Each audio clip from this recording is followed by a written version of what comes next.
मोदी की इंतहा पसंदी की सियासत रद्द, दावों के बरक्स मोदी भारी अक्सरियत लेने में नाकाम। तीसरी बार इत्तेहादियों की मदद से बीजेपी की हुकूमत बनेगी। इस बार मोदी को तगड़ी ऑपोजिशन का सामना करना पड़ेगा। लोकसभा के 543 में से 526 के नतीजे आ गए। मोदी के 400 सीटों के जीत के दावों के बरक्स बीजेपी इत्तेहाद एनडीए 280 सीटों पर कामयाब। कांग्रेस इत्तेहाद इंडिया 209 सीटें ले उड़ा। मोदी का मरकज में हुकूमत बनाने का ऐलान। बीजेपी हेडक्वार्टर्स में कारकुनान से खिताब में फिर ढिठाई से क्लीन स्वीप का दावा कर दिया। पंजाब में मोदी का इत्तेहाद कोई सीट न जीत सका। तमिलनाडु में भी एएनडी को एक सीट न मिली। महाराष्ट्र में कांग्रेस का बोलबाला। मगरबी बंगाल में भी बीजेपी कुछ न कर पाई। कांग्रेस का मोदी से वजारत उस्मा छोड़ने का मुतालबा। कांग्रेस रहनुमा राहुल गांधी ने कहा कि सिर्फ बीजेपी नहीं, पूरी रियासती मशीनरी के खिलाफ लड़े। खुफिया एजेंसियां, ब्यूरोक्रेसी और आधी अदलिया भी हमारे खिलाफ थी। इंडिया इत्तेहाद ने इलेक्शन में भारतीय आइन को बचा लिया। बीजेपी ने पार्टियां तोड़ी, वज़राए आला को जेल में डाला, हर हथकंडे को इस्तेमाल किया। कांग्रेस रहनुमाओं ने मुत्तहद होकर हुकूमत के खिलाफ इलेक्शन लड़ा। बीजेपी अपने मज़मूम अज़ाइम में कामयाब नहीं हो पाएगी। लोकसभा इंतखाबात में कांग्रेस को बड़ी कामयाबी मिली। राहुल गांधी दोनों सीटों पर इंतखाबात जीत गए।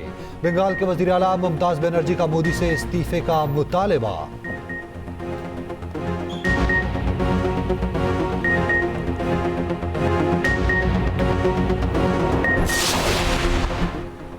बीजेपी के लिए बड़ा अपसेट। भारतीय स्टॉक मार्केट क्रैश कर गई। मोदी की जमात के बड़े बड़े नाम नाकाम। बीजेपी की स्मृति ईरानी फारिग हो गई।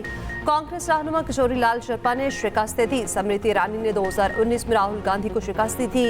इंडियन नेशनल कांग्रेस के राज बब्बर हरियाणा से हार गए। कंगना रनावत, हेमा मालिनी की जीत। कांग्रेस के शशि थरूर ने टी-पोरम से बीजेपी के वसीर को हराया। मनोज तिवारी, यूसुफ पठान, अमित शाह जीत गए। बीजेपी के हंसराज हंस को शिकस्त। मकबूजा कश्मीर में साबिक वज़ीर आला अब उमर अब्दुल्ला आजाद उम्मीदवार से हार गए। अनंतनाग में साबिक वज़ीर आला महबूबा मुफ्ती को भी शिकस्त।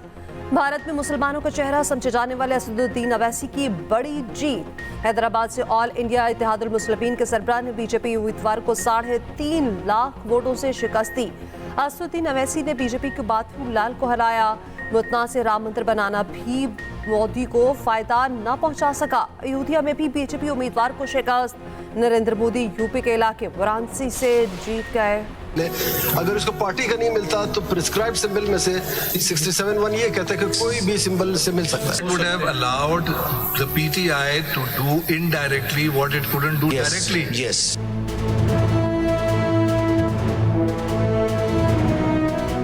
मैंने खुद भी कहा था जब केस चल रहा था, आप शायद नहीं थे वकील। नहीं, मैं नहीं था। तो उनको कहा था भाई ये कर लो, कि क्यों नहीं कर रहे हो, अब इलेक्शन कर लो, क्यों नहीं कर रहे हो, अभी भी वक्त है। खैर वो बातें तो गुजर गई। सुप्रीम कोर्ट में पीटीआई से इंतखाबी निशान वापस लेने के फैसले पर बहस। सुन्नी इत्तेहाद काउंसिल की मखसूस नशिस्तों के केस की समाअत। जस्टिस मुनीब अख्तर ने कहा, मखसूस नशिस्तों का मामला इलेक्शन कमीशन की एक कानूनी गलती से पैदा हुआ जो उसने इंतखाबी निशान केस में की। अपने कोलीग से पेशगी मासरत के साथ कहता हूँ। सुप्रीम कोर्ट ने इलेक्शन कमीशन की गलती पर रबर स्टैंप लगाई। चीफ जस्टिस काजी फैज ईसा ने कहा, हमने तो नहीं कहा था पार्टी इलेक्शन ना कराए। अगर पीटीआई इंट्रा पार्टी इलेक्शन करवा लेती तो सारे मसले हल हो जाते। हर चीज का मलबा अदालत पर न डालें। पीटीआई ने अपने ही लोगों को जमहूरी हक से महरूम रखा। सुन्नी इत्तेहाद काउंसिल के वकील ने कहा, हमारा उम्मीदवार बुनियादी तौर पर पीटीआई के उम्मीदवार थे। इलेक्शन कमीशन ने हमें आजाद उम्मीदवार करार दिया। चीफ जस्टिस ने कहा, अब आप पीटीआई को ठुकरा चुके, सुन्नी इत्तेहाद काउंसिल में आ चुके। समाअत 24 जून तक मुलतवी। मीडिया से गुफ्तगू में चेयरमैन पीटीआई बैरिस्टर गौहर ने कहा, उम्मीद है 25 जून को फैसला हमारे हक में होगा। इलेक्शन कमीशन पीटीआई के इंट्रा पार्टी इलेक्शन को तस्लीम करे। हमें सुप्रीम कोर्ट से उम्मीदवार एतमाद है।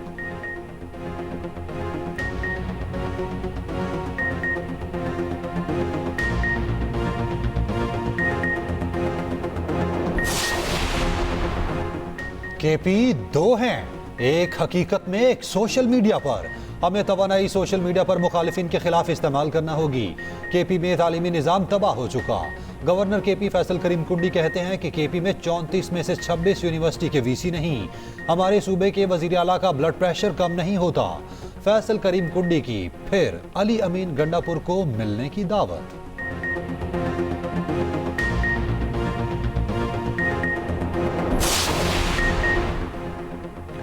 सीपैक नए मरहले में दाखिल हो रहा वन बेल्ट वन रोड शानदार मंसूबा है। वज़ीर-ए-आज़म शहबाज शरीफ का चीनी मीडिया को इंटरव्यू, कहा हर मुश्किल वक्त में ताउन पर चीनी क़यादत और आवाम के शुक्रगुजार हैं। ज़राए शोबे में चीन के तजर्बात से फ़ायदा उठाना चाहते हैं। पाकिस्तानी अवाम चीन से बहुत मुतासिर हैं, बहुत कुछ सीखना चाहते हैं। खित्ते की तरक्की के लिए सदर शी जिनपिंग के विजन को सराहते हैं। वज़ीर-ए-आज़म शहबाज शरीफ की कम्युनिस्ट पार्टी शेंजन के सरबराह से मुलाकात। वज़ीर-ए-आज़म ने कहा, चीनी हुकूमत और अवाम की मेहमान नवाजी का शुक्रगुजार हूँ।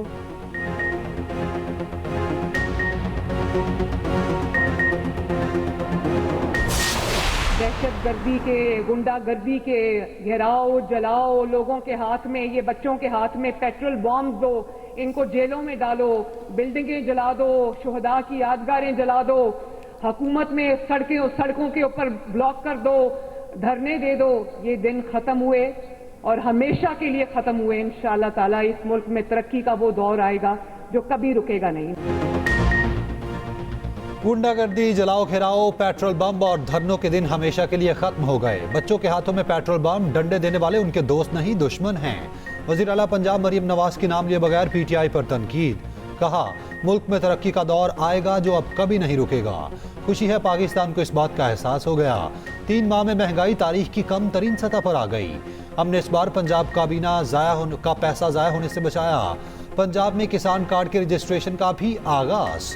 मरियम नवाज ने कहा, हर किसान एक फसल के लिए 1.5 लाख रुपए तक आसान कर्ज हासिल कर सकेगा। वज़ीर आला पंजाब की कतर के सफीर से मुलाकात।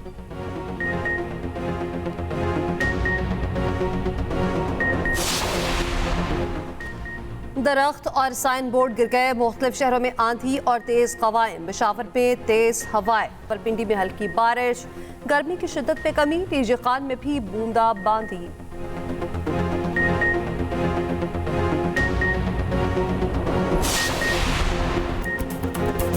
और मवेशी मंडियों में रौनकें बढ़ गईं। मौसम बेहतर होते ही खरीदारी में तेजी। मुल्तान में बैलों की जोड़ी की धूम। बादशाह और शहनशाह के नाज नखरे देखने वाले।